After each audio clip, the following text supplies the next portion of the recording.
Bueno, gente, para que me conozcan, hoy decidí hacer un video. Ya lo hice con varios cursos, pero bueno, me quedaban ustedes y me queda Sal, que bueno, que también tiene un video, así que también me van a conocer hoy, pero la mayoría ya quizás me vio en la escuela. El año pasado también estuvimos compartiendo, ¿se acuerdan cuando fue lo del tema de ESI? Para los que no me conocen, soy profe de biología y de ciencias naturales en el cole. Bueno, mi nombre ya lo saben, Priscila Durante, porque ya tenemos varias clases atrás.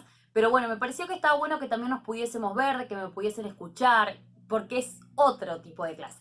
Así que bueno, para hoy la idea es repasar un poco, pero también meternos un poquito con un tema nuevo. En las primeras clases estuvimos trabajando, ¿se acuerdan? Con lo que es la adolescencia, con reconocerse, con el tema de los cambios, que hay cambios físicos, mentales, sociales, más que mentales, psicológicos, hay cambios espirituales. Estuvimos viendo que se dan una serie de cambios y también analizamos, por ejemplo, y esto me pareció interesante, de que pubertad y adolescencia no es lo mismo. Ya desde el punto de vista biológico, que a mí me gusta mucho mezclar un poco las cosas, desde el punto de vista biológico, es una realidad que pubertad y adolescencia no es lo mismo. La pubertad es un periodo más corto, tiene que ver netamente con cambios que son físicos, por eso aparecen los caracteres sexuales secundarios, que se acuerdan que esto en algún momento lo deben haber visto, que por ejemplo en el hombre aparece el vello púbico, la voz que se pone más grave, en el caso de las chicas por ejemplo el ensanchamiento de caderas, los pechos que crecen. Bueno, eso es la pubertad. Pero si hablamos de adolescencia es un periodo bastante más largo, que en el caso de los varones suele durar un poco más. Pero este periodo de la adolescencia también no solo tiene que ver con los cambios físicos, o sea, con esta etapa de la pubertad, sino que también tiene que ver con factores sociales, con factores psicológicos, con este cambio de mirada que empezamos a tener, estas ganas de poder experimentar por nosotros mismos. Bueno, aparecen una serie de cosas particulares. Y lo que me parece interesante es que ahora también nos estamos metiendo con la adolescencia y con algo que también es muy importante, que tiene que ver con las relaciones. Y si hablamos de relaciones también, tenemos que hablar de dos miradas. Lo que estuvimos trabajando nosotros era la mirada de la sociedad, de lo secular, y también la mirada de la cultura bíblica. Y yo sé que acá muchos me pusieron de que sí, profe, pero no es verdad, yo no coincido porque no todos son egoístas, no todos son superficiales. Y es verdad, y yo entiendo, porque quizás inclusive muchos de ustedes no son ni egoístas, ni superficiales, ni quieren las cosas ya de inmediato, pero cuando nosotros hablamos de las características de la sociedad, hablamos en líneas generales. Y si hablamos de esas características de la sociedad, se acuerdan que habíamos visto una serie de puntos. Por ejemplo, que usaba y abusaba del sexo, y a esto lo podemos ver en muchas series, lo podemos ver en un montón de películas. Es como que todo el tiempo el tema es reiterativo. Por otro lado, también sabemos que es una sociedad, digamos, egoísta, superficial, es una sociedad que quiere las cosas ya y ahora. Vuelvo a repetir, estamos hablando de líneas generales. Si hablamos de la cultura cristiana, tenemos características bastante diferentes. Por ejemplo, una de estas características es que sí valora el sexo, pero no hace ni un uso ni un abuso de él. O sea, si nosotros vamos a lo que tiene que ver con el Génesis, a cuando se origina todo esto, Dios dice que crea al hombre, que crea a la mujer, le crea una compañera, y de hecho también podríamos deducir de que Dios crea el sexo, básicamente. Pero no hay un abuso del sexo, porque justamente se habla de que se tiene que dar en ciertas condiciones como lo es el matrimonio. Por otro lado, otra de las características es que en la cultura bíblica no hay egoísmo, no es egoísta. Si bien uno puede decir, sí, pero yo conozco muchas iglesias, yo sé que muchos, y está este parecer, y acá quiero ser clara y quiero marcar algo. Cuando nosotros hablamos de la cultura bíblica, estamos hablando de, si nos remitimos a lo que enseña la Biblia, deberíamos ser así. ¿La realidad cuál es? Es que si bien yo también voy a la iglesia, muchas veces tenemos un montón de fallas, porque somos humanos igual que vos que estás escuchando el video. Entonces la realidad es que muchas veces decimos, sí, pero la iglesia, la gente que va a esto, lo otro, para mí mienten, son unos mentirosos. Bueno, yo sé que es una realidad que muchas veces hay una mirada así como un poco reacia, pero también quiero decirles esta mirada también que existe. Que la gente que asiste a la iglesia es gente que justamente asiste para ir perfeccionándose y ir cumpliendo con lo que Dios quiere. Y muchas veces en ese proceso hay fallas, hay avances, hay retrocesos. Entonces también quería dejar un poco marcado esto. Volviendo a nuestro tema, dijimos que no era egoísta y yo les había puesto un texto que es hermoso porque ese texto es Primera de Corintios 13. Todo ese capítulo que está en el Nuevo Testamento, Primera de Corintios, habla sobre el amor. Dice que el amor todo lo espera, todo lo soporta, dice que el amor no es vanidoso, dice que no se envanece. Hay un montón de características que habla sobre el amor, pero de ese amor real, que ahora vamos a ver que hay varios tipos de hecho. Por otro lado, también dice que la cultura bíblica entiende que todo tiene su tiempo. Y hay un tiempo que es en realidad el que se usa en el término griego, que es el tiempo de Dios. Cuando hablamos de tiempo de Dios estamos hablando de que Dios tiene como ciertos planes para aquellos que creemos en Él o para aquellos que estamos bajo su cobertura, podríamos decirlo. Entonces entendemos que cada una de las cosas que nos van pasando en nuestra vida, si bien nosotros también tomamos decisiones, pero las decisiones son guiadas por Dios. Por lo tanto entendemos que todos los tiempos que rigen en nuestra vida son tiempos de Dios y a ese tiempo de Dios se le llama kairos. Después está el tiempo cronos, el tiempo humano, el que se mide en horas, en minutos, en segundos, pero el tiempo de Dios es un tiempo que se le dice kairos, es un tiempo perfecto. Por otro lado, por eso también en Eclesiastés, si lo quieren leer, está muy bueno porque habla de los diferentes tipos de tiempos. Tiempo de guerra, tiempo de paz, tiempo de sembrar, tiempo de cosechar. Habla sobre esto de los tiempos. Por otro lado, dice que la cultura esta no se centra solamente en lo superficial, sino que valora lo interno. Y yo a ustedes les había compartido ahí la historia que tenía que ver con Samuel. Samuel era un profeta, era algo así, podríamos decir, como un pastor importante en ese tiempo, y Dios le encomienda una tarea que era la de buscar a un rey. Entonces ahí dice que Samuel, Dios le encomienda ir a una casa donde había un hombre que tenía varios hijos. Cuando empiezan a pasar los hijos, dice que Samuel empezaba a verlos, habían unos que eran muy grandotes, preparados, hombres de guerra, y dice que fue pasando uno, otro y otro, y sin embargo cada vez que le preguntaba a Dios si era ese, Dios le decía que no. Hasta que llega un momento que Samuel como que le dice a Dios, o sea, ¿cómo? Estás viendo que este hombre está preparado, que es de guerra, que es grandote, que... Y dice que Dios en ese momento le responde a Samuel, Samuel, lo que yo miro es el corazón, no me guío solamente por las apariencias.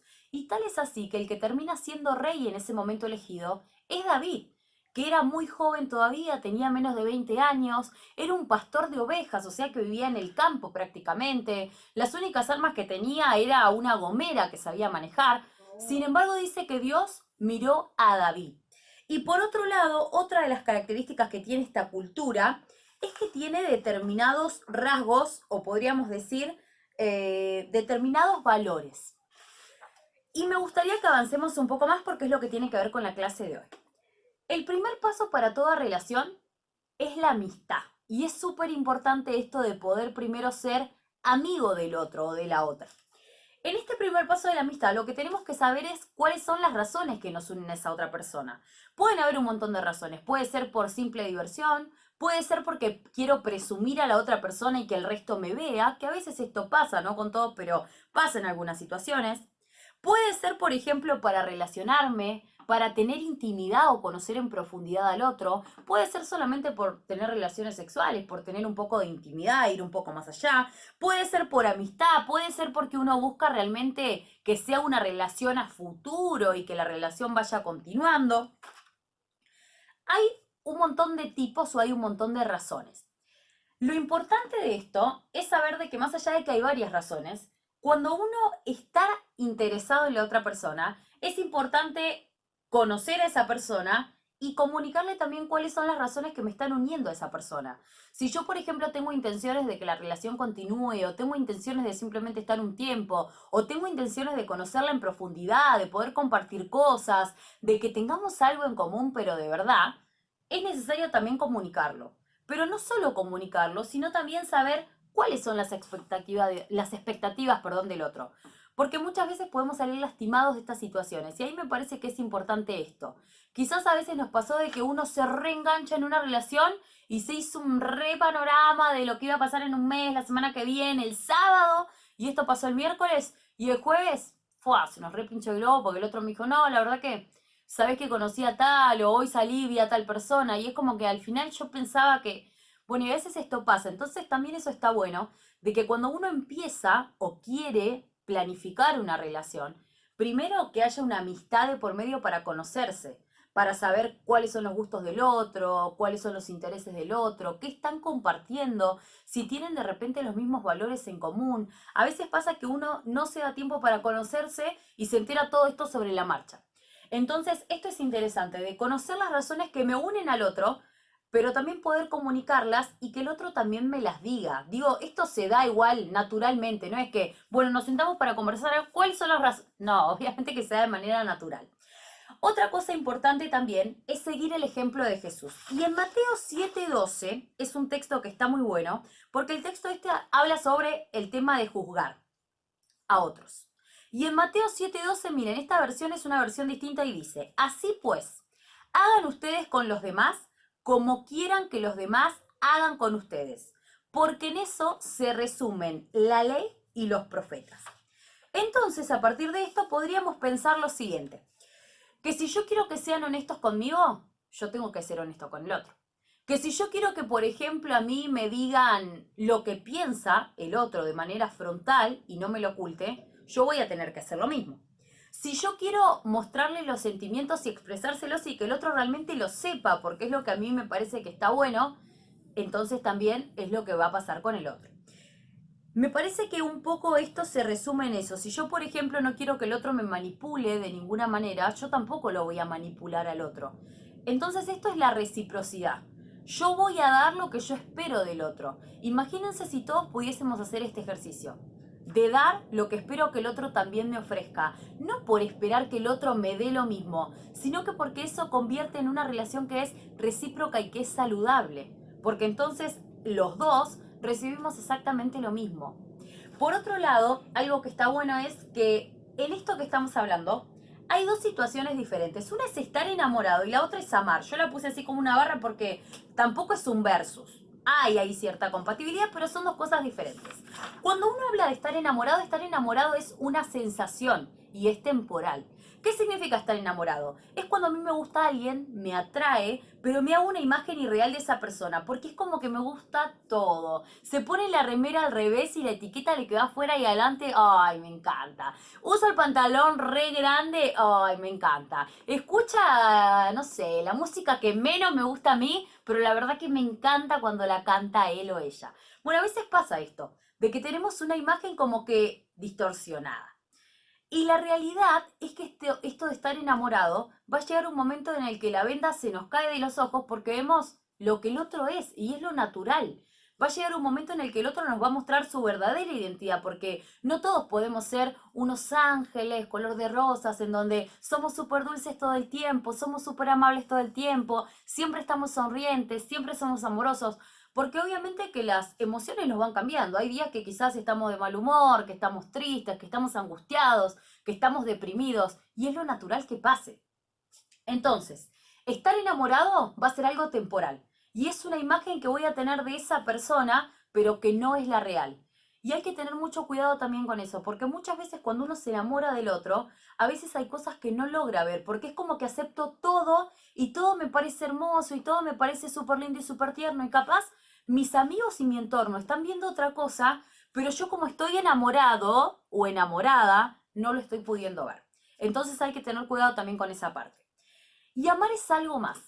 Amar implica afinidad, implica confianza, implica paciencia, implica tiempo compartido, implica respeto, comunicación.